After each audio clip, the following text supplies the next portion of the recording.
Bienvenue. Je vous invite à vous installer confortablement, assis ou allongé, dans une position qui vous permet d'être présent tout en étant détendu. Prenez quelques instants pour respirer profondément. Juste cela.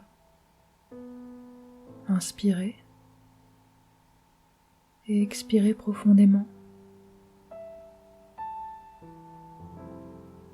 pouvez faire cela plusieurs fois.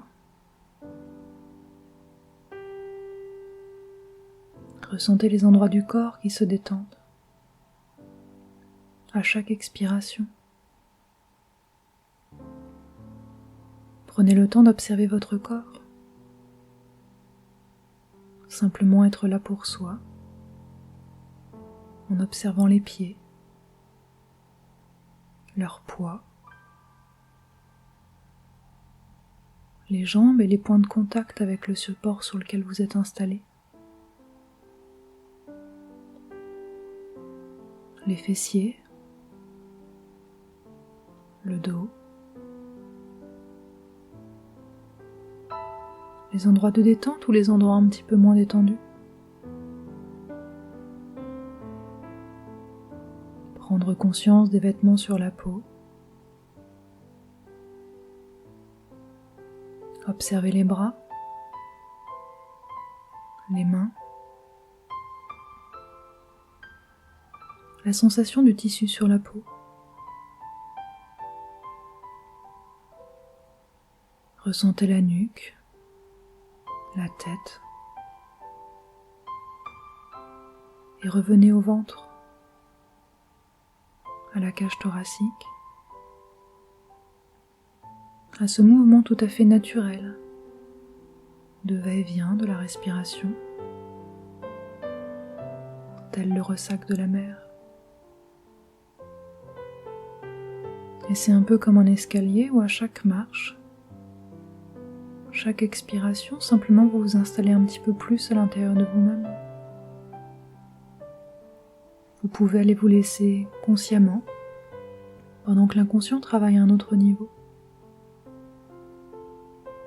Et je vais demander à l'inconscient de garder simplement ce qui est bon et utile pendant cet audio.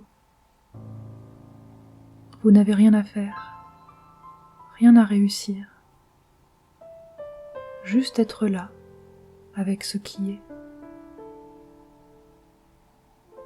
Aujourd'hui, je vous propose un voyage, une histoire,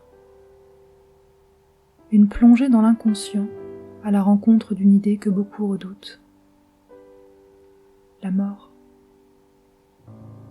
Et si à travers un vieux conte japonais, nous pouvions la regarder autrement, comme un cycle naturel de la vie, un passage, un retour. Il y a très très longtemps, dans un paisible village côtier du Japon, vivait un jeune pêcheur, Urashima. Il aimait la mer, il la respectait. Et un jour, dans ses filets, il trouva une tortue piégée. Il la libéra doucement, sans rien attendre. Elle plongea et disparut. Le temps passa, jusqu'au jour où, en pleine mer, une tempête éclata. Urashima lutta contre les vagues, mais elles l'emportèrent. Juste avant de sombrer, une tortue géante surgit et lui dit « Tu m'as sauvé la vie, je viens à mon tour te protéger. » Il monta sur sa carapace, et ensemble ils plongèrent dans l'océan profond, jusqu'au royaume sous-marin. Là, un château de corail, des créatures colorées, et la tortue devint une princesse, fille du roi des mers. Urashima fut accueilli dans un monde où le temps semblait figé. Il y resta longtemps, peut-être des années, peut-être plus. Mais un jour, une nostalgie profonde revint. Il voulait revoir la terre, sa famille, ses souvenirs. Il promit de revenir. Avant son départ, la princesse lui remit une boîte scellée d'un fil de soie. « Ne l'ouvre jamais quoi qu'il arrive, lui dit-elle. »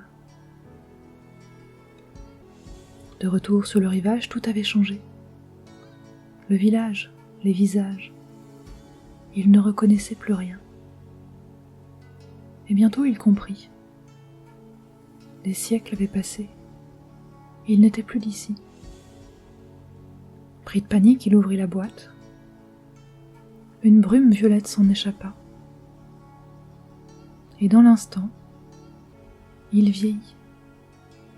Le corps rattrapa le temps, le cycle fut bouclé.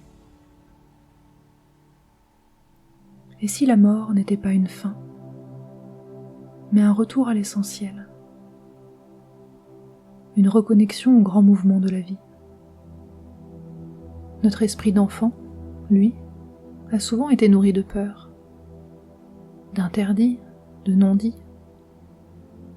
Comme un buvard, il a absorbé tout ce qu'on lui disait, même les peurs des adultes, même les malentendus.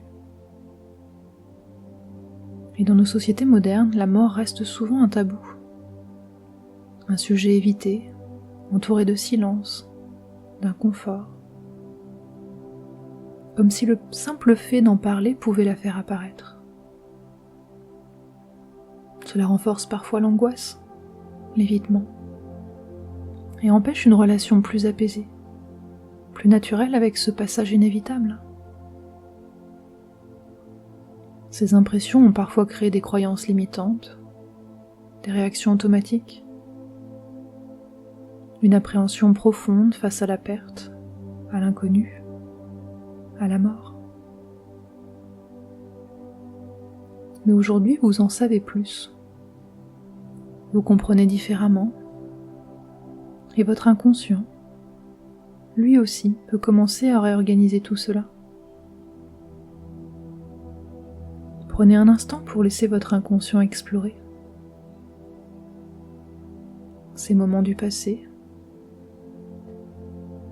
où des impressions ont pu se former. Peut-être était-ce une parole, un regard, un silence, peut-être une ambiance, ou juste une émotion floue.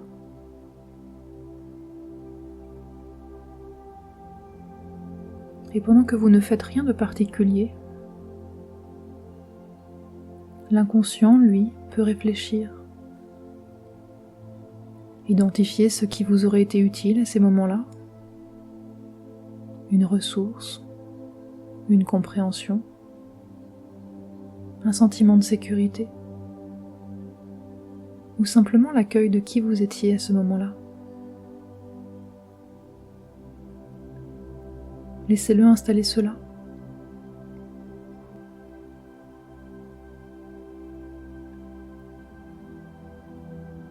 Dans tous les instants passés où c'était nécessaire,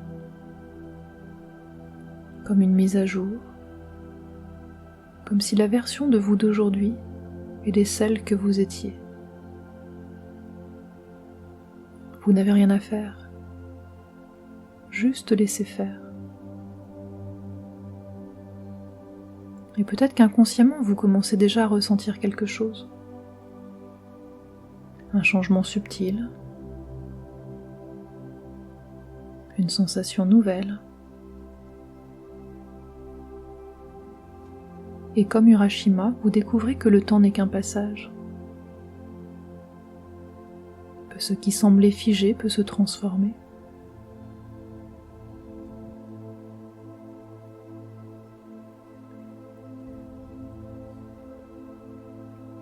Maintenant, l'inconscient peut vous faire vivre, ressentir, intégrer toutes ces ressources. tous ces nouveaux points de vue.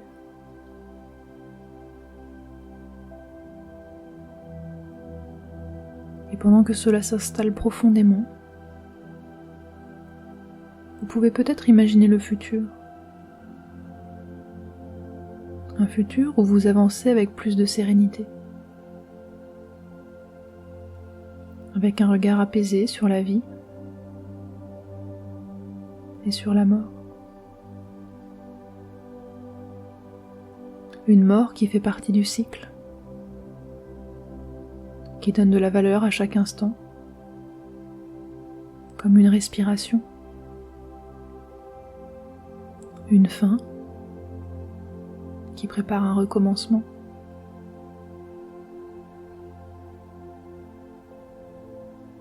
Prenez une grande respiration.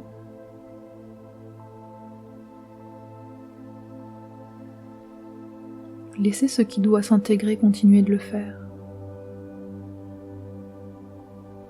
en toute sécurité. Quand vous le souhaiterez, vous pourrez ouvrir les yeux ou revenir simplement et pleinement ici, avec peut-être un sentiment nouveau, plus léger,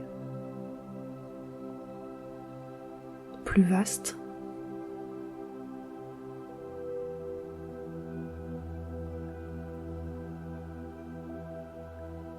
Reprenez tranquillement contrôle de votre corps en vous remettant en mouvement,